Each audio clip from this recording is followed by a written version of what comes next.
করব শিম রসুনের রেসিপি। শিম নিয়েছি আর রসুন আর কাঁচা লঙ্কা। একটা বাটি নিয়েছি, বাটির মধ্যে আমি সর্ষে দিয়ে দেবো, হলুদ সর্ষে দিয়ে দেবো, 1 চামচ পোস্ত দিয়ে দেবো। এটা বেটে নেব।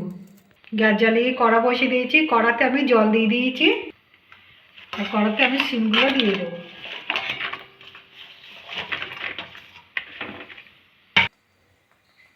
একটু লবণ দিয়ে দেবো।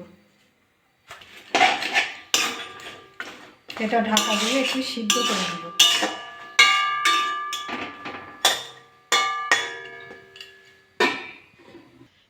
রসুন আর কাঁচা লঙ্কাগুলো আমি থেতো করে নেব। এটা আমার সিদ্ধ হয়ে গেছে, শুকিয়ে গেছে।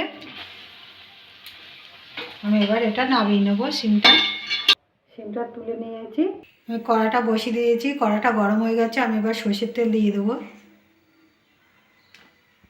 কাঁচা লঙ্কা থেতো করে নিয়েছি, রসুন থেতো করে নিয়েছি, সর্ষে পোস্তটা বেটে নিয়েছি। তেলটা গরম হয়ে গেছে, 2 শুকনো লঙ্কা দিয়ে দেবো, কালো জিরে দিয়ে দেবো। জিরে লঙ্কাটা হয়ে গেছে, আদা রসুন আর কাঁচা লঙ্কাটা দিয়ে দেবো। একটা সুন্দর গন্ধ বেরোচ্ছে। আমি এবার শিমগুলো দিয়ে দেবো।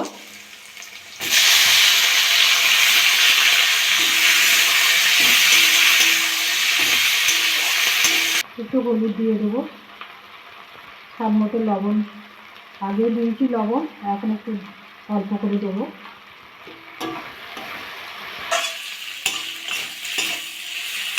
এবার আমি এই পোস্ত আর সর্ষে বাটাটা আমি দিয়ে দেবো।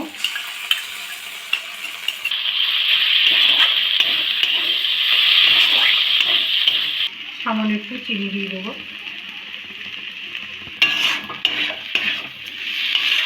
এটা আমার ঘাটাই হবে। এটা আমার হয়ে গেছে, এবার আমি নামিয়ে নেব।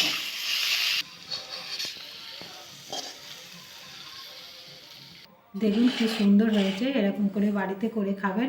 খেয়ে ভালো লাগলে আমার চ্যানেলটাকে লাইক করবেন, শেয়ার করবেন, কমেন্ট করবেন, সাবস্ক্রাইব করবেন। ধন্যবাদ।